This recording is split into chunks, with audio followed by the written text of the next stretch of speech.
Good day, ladies and gentlemen. Welcome. It's another day, another week, and we are here to study God's Word, in particular Matthew. Great to have you all with us this morning. Hey, Mike and Christian and Megan and John. David says, taking a break from binging on the Roman study.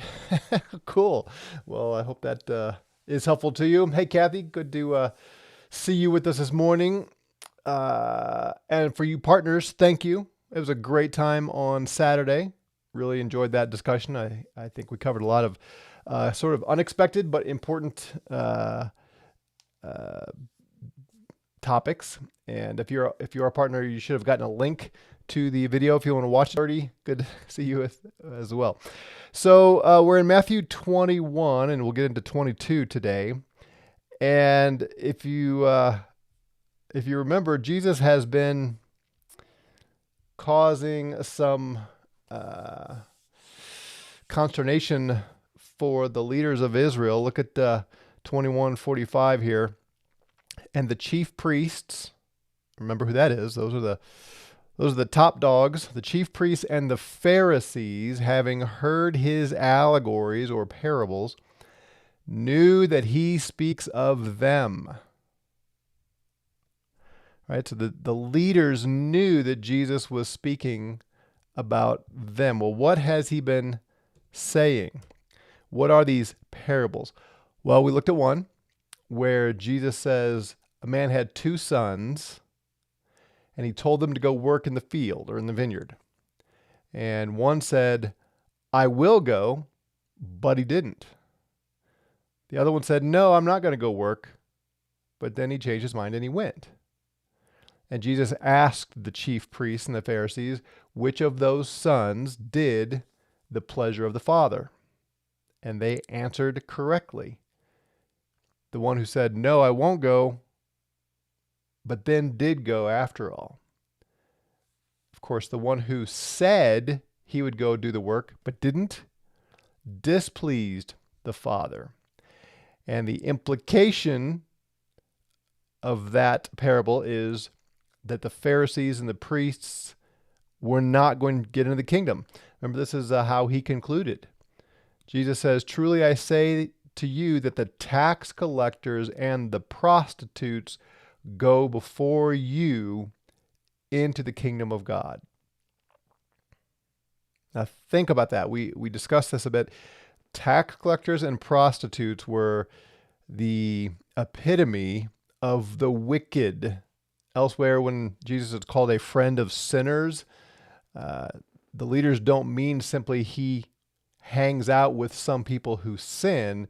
No, sinners was this category of the worst, and tax collectors and prostitutes were at the top of that list. And Jesus just told these leaders of the Jewish people, the priests, in fact, tax collectors, prostitutes will get into the kingdom ahead of you. You all are the son who said, I'll go. I will do the will of the Father, but didn't. And these wicked, quote, wicked sinners, they said no first, and then did, in fact, do what the Father wanted. So that's one. And then Jesus told the story of the owner of the vineyard grabbing from Isaiah 5, where God there used the parable of the vineyard to say that Israel had displeased him. They weren't bearing fruit, and he was going to destroy them. Jesus takes the same imagery and ups the ante a bit and says, not only, in this case, it wasn't so much about the specific fruit. Well, the bad fruit was the stewards of the vineyard did not give to the owner the fruit that he deserved. And the owner sent his servants and then sent his son, and they killed the son, thinking, now we will inherit the vineyard. And Jesus asked them, what will the owner do to these farmers who kill his son? And again, the Pharisees and the priests answer correctly. Evil men, he will grievously destroy them. and give the vineyard to other farmers who will give him the fruit in their seasons. Well, they just condemn themselves. They are the evil men who will kill the son of the owner. And so the owner, who's God, will destroy them and give the vineyard to someone else. Then Jesus says, did you never read in the writings a stone that the builders disallowed? You priests and Pharisees, you're the builders, and you are disallowing this stone. You're rejecting it. And that stone you've rejected will become the head of the cornerstone. And then Jesus says, because of this, I say to you, the kingdom will be taken from you and given to a nation, bringing forth its fruit. And he who falls on this stone will be broken. And whoever it falls upon will be crushed to pieces. And the chief priests and the Pharisees, having heard his allegories, knew he speaks of them, and seeking to lay hold on him, they feared the multitudes, seeing they were holding him as a prophet. So they are having a dilemma here. They are furious or infuriated at Jesus, and they want him dead. Think that through. They want him dead. Simply because of his words. It's interesting, maybe that's not quite the right word, to think about elites, those who are in positions of great authority and power and who are getting rich from those positions of authority and power, wanting someone executed simply because of the things they are saying. Have you ever seen that before? Have you seen it since Jesus? They want him dead, but they have a problem. Just like the multitudes think that John is or was a prophet, they also think Jesus is a prophet, and they will have a mass rebellion on their hands if they just go take Jesus out. These are the priests and the Pharisees, the leaders of God's people, the shepherds of God's sheep. And they want to execute this man, who is the Son of God.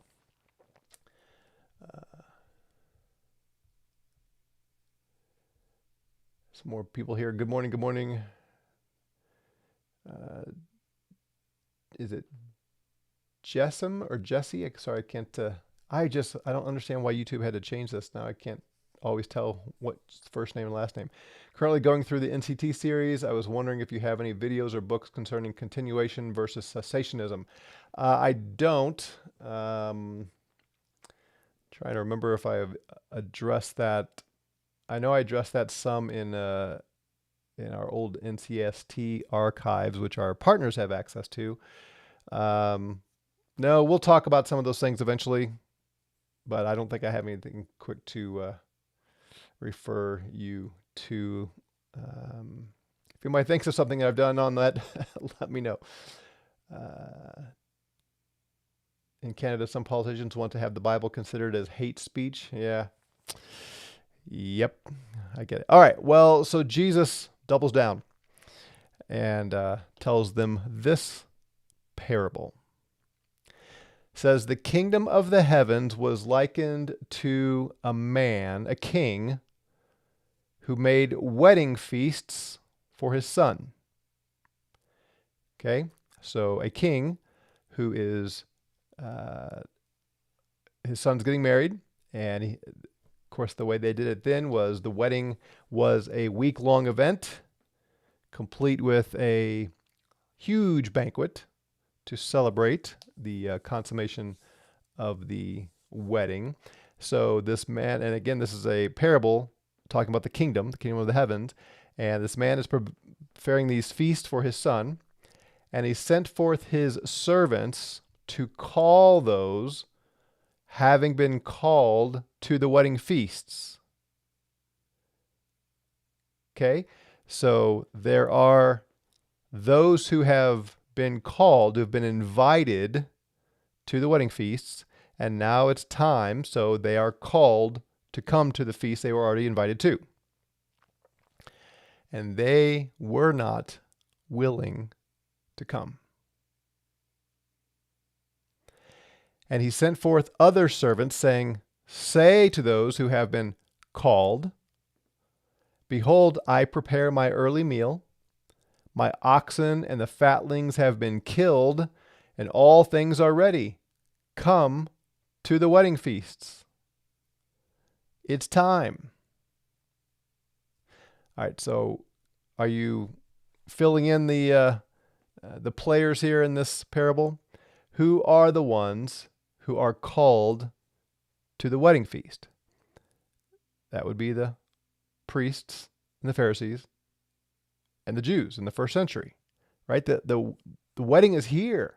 It's time. The son is ready to take his bride, and the feast is prepared. He's killed the oxen. The meat is prepared. The food is ready. It is time for the wedding and the celebration.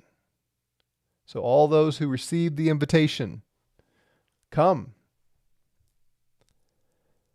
And they, having disregarded it, went away, one to his own field, the other to his merchandise or business. So the messengers come and say, hey, the feast is ready, come. You were called, you were invited, you received your invitation a long time ago. And one guy ignores that and goes plowing in his field. Another guy goes to his business. He's got to open up shop and make money. And the rest, having laid hold of his servants, mistreated and slew them. That is a startling outcome in this story. Can you imagine a king invites all these citizens to the wedding of his son? It's now go time. And a couple of those who are invited just kind of go about their normal everyday life. They're not particularly hostile to the king, but they're not interested. But then these others take the servants who have called them to the wedding feast, and they beat them and kill some of them. Of course, this is the Pharisees and the chief priests and many of the Jews of Jesus' day. Some just disregarded the message that Jesus is Messiah, went about their normal everyday life. These particular leaders are going to persecute those who were sent to call them. That would be the apostles. And they will seek to kill some of them. Now, imagine you would have the audacity to do this to the servants of a king.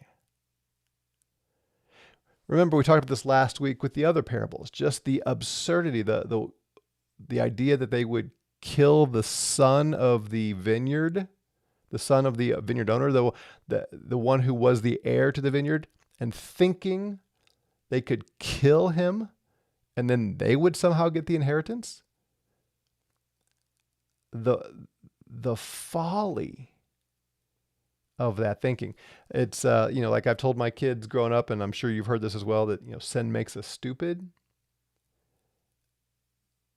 This is one of the most obvious examples of that. Their greed and self-righteousness and anger and just all the things that Jesus provoked make them so wicked that they lost any semblance of rationality, thinking they could inherit God's inheritance by killing his son.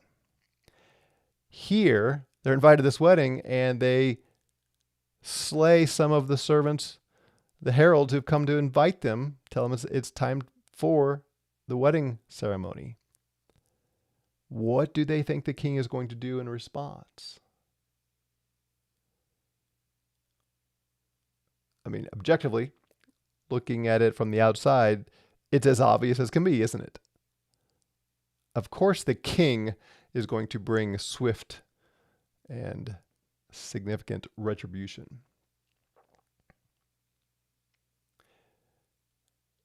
Jaden says it's so startling it sounds like it couldn't be true, but so many do it every day. Yeah. And yeah, we've always got to guard our own minds on this as well. So the king hears and he's angry. Of course, I send my servants to go call the guests to the wedding, and they slew some of them. Of course he's going to be angry. And having sent forth his soldiers, he destroyed those murderers, and their city he set on fire. All right. Have you all been with me long enough? I know many of you have. What is Jesus predicting here? What is he telling them is going to happen? I know most of you, probably all of you know, but just to satisfy me, what's the fulfillment of this? So these murderers are the Pharisees and priests and those who follow them. In this parable, what is the fulfillment of the destroying the murderers and setting the city on fire? If you're listening to this later via podcast or watching this later, if you haven't been around, do you know? This is not just a story. Yeah, very good, everybody. Not just an allusion to 70 AD. I think it's predicting 70 AD. That's exactly what's going to happen. The king is going to send his soldiers, which are the Roman armies led by Vespasian and then Titus, and burn the city to the ground, and these leaders will be executed. He's telling them beforehand what's going to happen.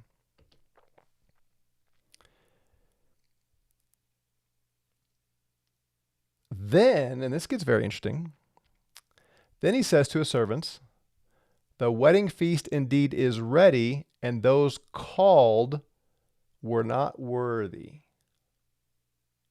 Yeah, Jim says this really happened. Exactly. Excuse me. In fact, I'm taking our home fellowship through Revelation, just like I did with you all last year. And for some, seeing Revelation as this same prediction expanded, and we'll see more of it in Matthew 24, but seeing the majority of Revelation as a description and a fulfillment of the prophecies of this same event of destroying Jerusalem and the temple and all that in 70 AD. We've been discussing how so many people would then conclude, well, the Bible is, meaningless to me. If all of these texts dealing with Jesus coming are coming in judgment or coming into his kingdom, fulfilled in the first century, which continues on to today, and as far as the kingdom goes, people will say, well, then it doesn't apply to me, and what's the value? And for me, the value is far more significant than if I could just take each of these verses and, find some application to my life or whatever, is what Jim just said. I think it was Jim. Jesus is who he said he was. He predicted the destruction of Jerusalem within a generation. And it happened exactly as he said it would. For my thinking, the Olivet Discourse and these four warnings of the coming destruction of the Jews, and the fact that it happened within a generation as he said it would, it is the greatest proof of the trustworthiness of the story of Christ anywhere, which then for me, validates everything else he did and said. So I don't know. I understand why people think, especially the way we've been taught and trained, that the Bible is basically just a personal application devotional. But I don't know, the fact that so much of it was fulfilled in 70 AD just excites me actually more than the alternative view. David says, I never saw this before in this passage regarding 70 AD. Thank you. It makes so much sense. It does make sense, doesn't it? Yep. And the larger context of the book as well. Yep. Hey, Bob. Welcome. Very good. All right. So then it gets very interesting here. So the wedding feast indeed is ready, and those called were not worthy. That's the Jews, right? Especially those following those leaders. Be going then, he says to his servants, in the crossways or the crossroads, and as many as you may find, call to the wedding feasts. Okay, so the called or invited guests were not worthy. So now he sends his servants out to call anybody they find. Who's that? I think it must represent the Gentiles.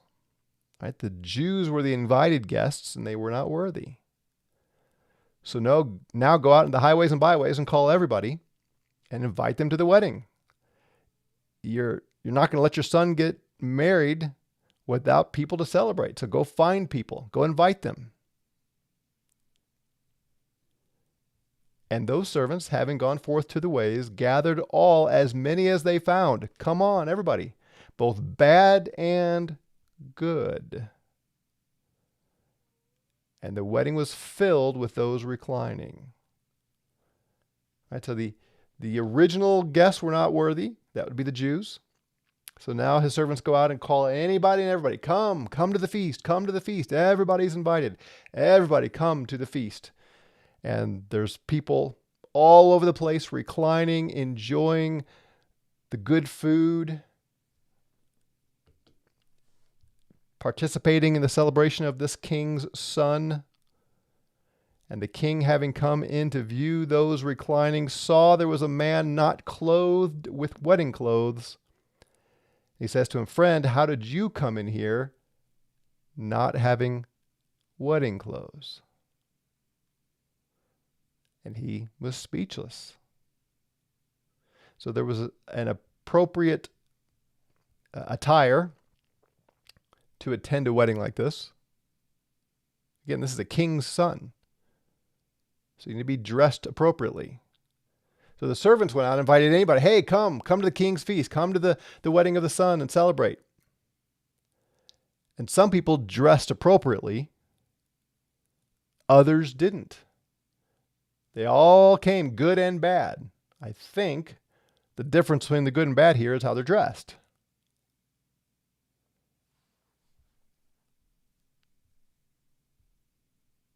And the king notices there's a man there that's not dressed appropriately. He says, how did you get in here? The man had nothing to say. Clearly is not dressed for the occasion. The king said to the servant, having bound his feet and hands, take him up and cast him forth into the outer darkness. There will be the weeping and the gnashing of the teeth. For many are called, but few chosen.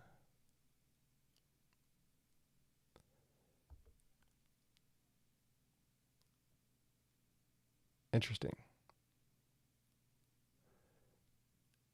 Many are invited, but not everyone has been selected. That's the word chosen there. Elect, select, they all get at the same thing. Who are the ones who are selected?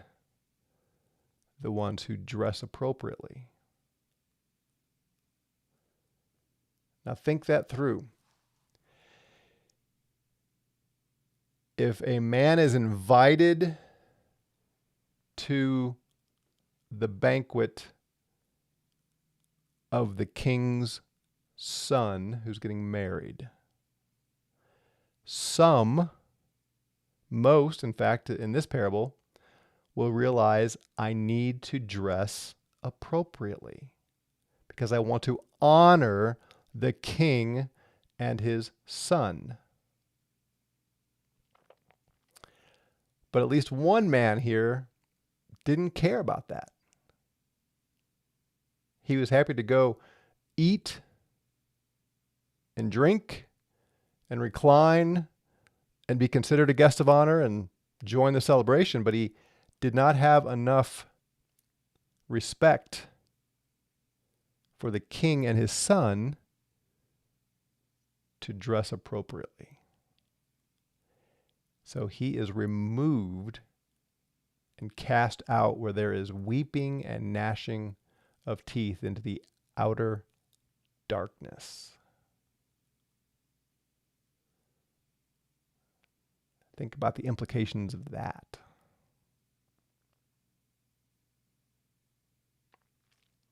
Interesting, huh? Jim says it has strengthened my belief. Are you agreeing with what I was saying earlier about the fulfillment? Yeah. David says both bad and good is very interesting. Mm-hmm. So called all he saw, good and bad, but though many are called, only those in wedding garments are chosen. Yep. Could that include the Jews believing in Jesus also? I mean, clearly those believing Jews are in the kingdom. I'm not sure this parable is intended to cover that whole scope. Kind of like what you're seeing in Revelation, in Romans, David, when you get to chapter 11, where Paul there warns the Gentiles not to become arrogant, just like God cut off the original branches, the Jews, because of their unbelief. Now don't you Gentiles think, oh, well, now we're in simply because we're Gentiles. No. If you don't continue in faith, then he'll cut you off too. So I think it's more along those lines and not intended to apply to every single possible believer kind of thing. Megan says that makes so much more sense in the context of the Jews in Jesus' day. Most had their hearts hardened, some of their eyes opened, compared to now when the mystery has been revealed for all to see. Yeah, good thought. Do you think not many are saved due to this verse? I've heard people say that, and it always confused me because it doesn't go with other verses.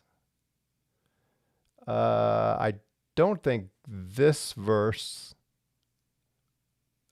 is talking about that. In fact, if proportion, if numbers were the issue, there's only one of the many who is kicked out.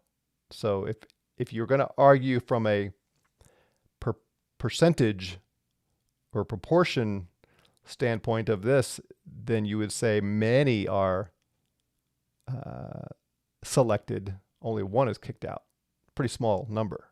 Right? So, yeah, that's not really the point here. Again, I think the point is the original guests made themselves unworthy. That would be the Jews. So then his servants go out to the nations and invite everybody. But even some of those that are invited are not dressed appropriately, and they will suffer the consequences of that. So not all Gentiles get it in either. Yeah.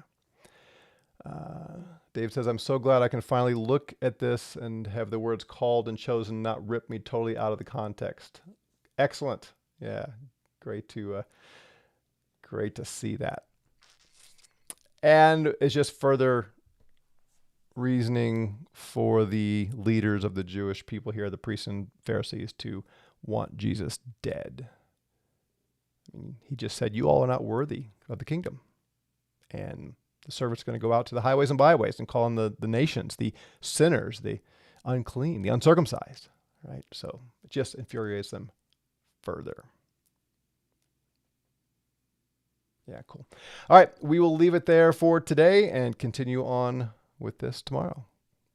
Thanks for joining. See you then. Grace and peace to you.